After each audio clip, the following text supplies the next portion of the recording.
Pragmatic Prepper here. So I know I've seen 100 videos about this. What do you need as a prepper? What should you have as maybe a homestead? Maybe you're looking at something like that. And I figure what better way to answer that question than to show you myself. So let's go for a ride.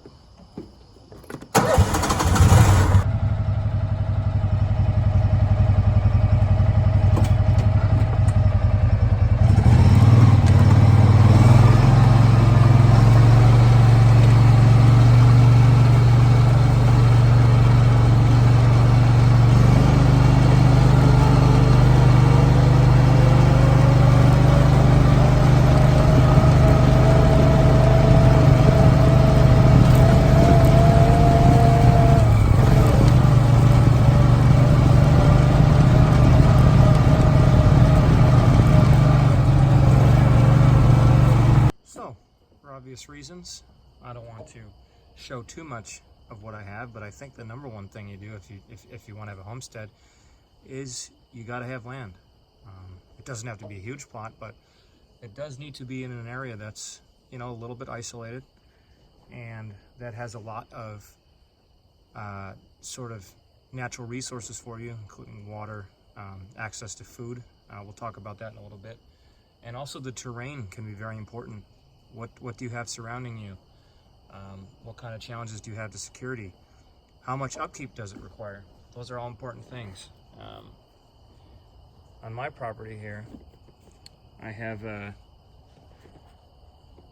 deep ravine on either side. And then on the back, there's some other things. Like I said, I'm not going to give too much away. But that brings me to the second point, which is resources. Now, where I live in the Northeast, this is a very important thing. Firewood, lots of it. And also, the other thing a lot of people don't think about is if you live in, let's say you're in a normal home, if you don't have a fireplace, what else do you need? Well, in my case, I do have several outbuildings, one of which can be lived in and has a big stone fireplace, and it would be great in case there was issues with the main house and whatnot. And there's a lot of other outbuildings that could serve that purpose as well. But we're going to move on to the next destination now. Well, here we are. Brings me to number 2. Not as important as water, but we're going to get to that in a little bit. Just happened to be on my way. I'm going to flip the camera around and show you a little bit of what I got here. So as you can see, I have quite a few apple trees.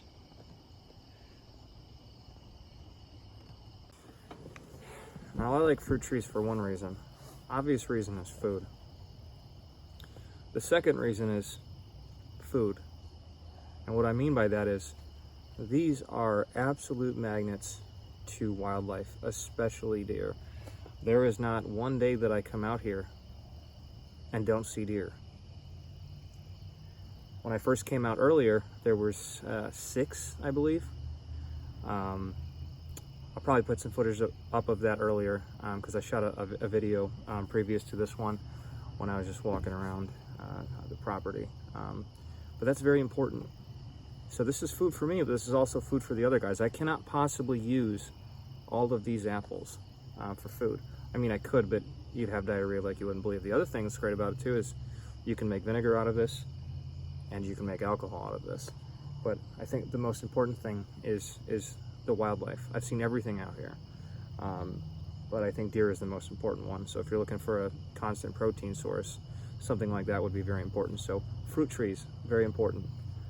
They actually don't require a lot of maintenance. These ones here were not, when they were put on the property, they were not properly maintained to have, you know, the branches this way so you can pick them.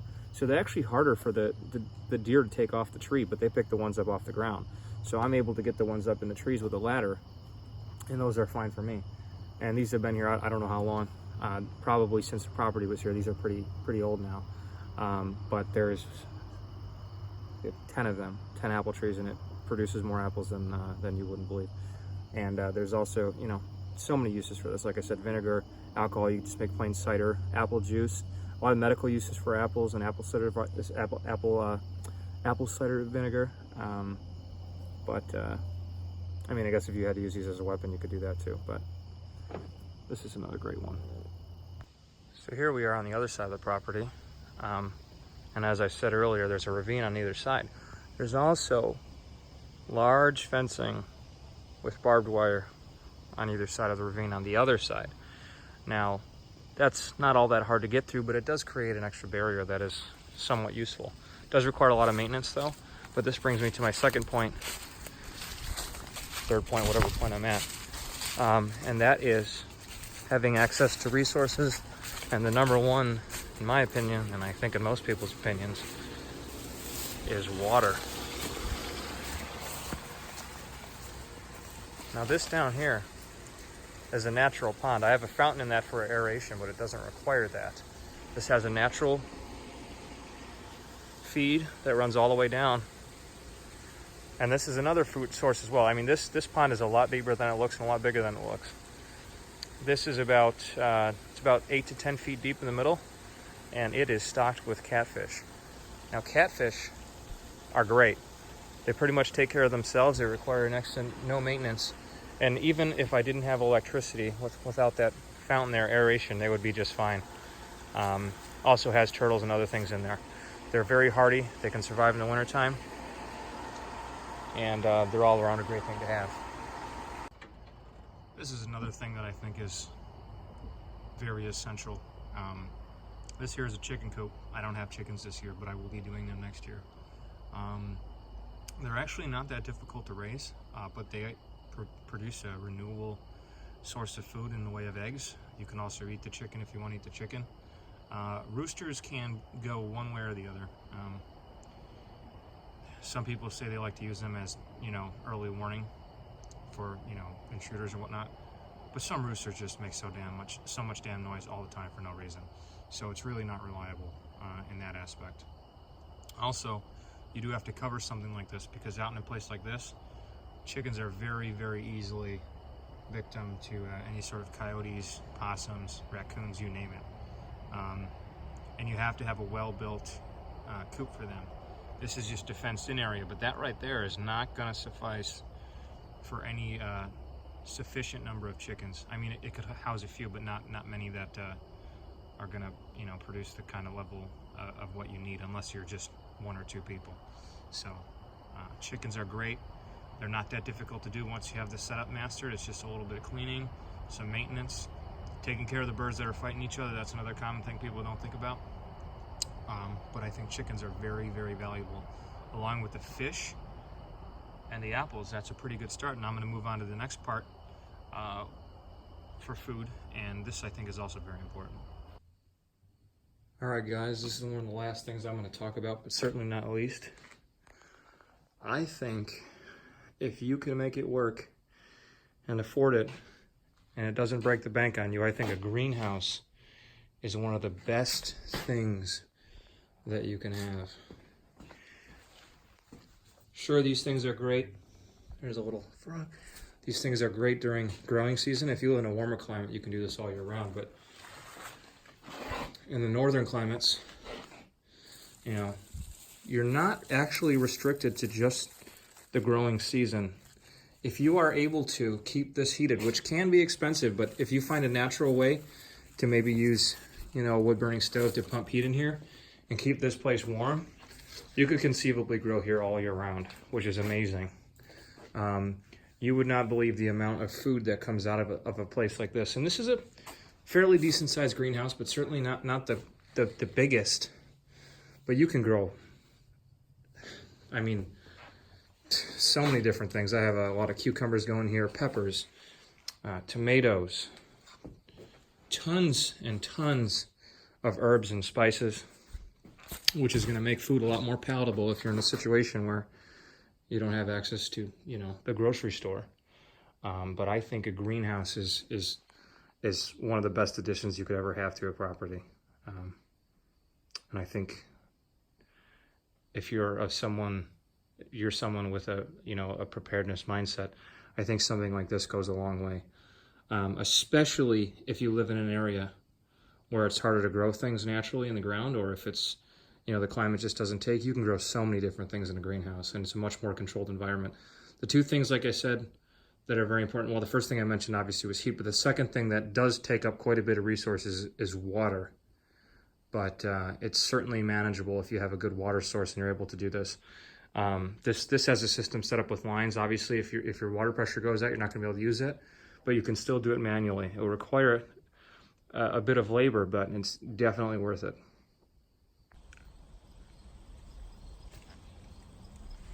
Just going to back away slowly.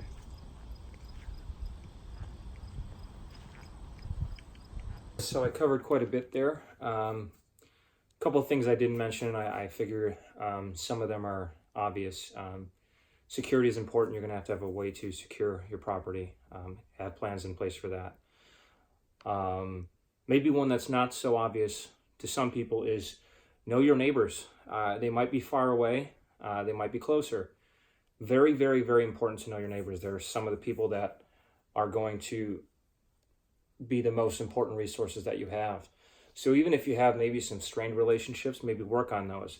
If you buy a homestead or you're moving into a new area, make sure that one of the first things you do is meet your neighbors.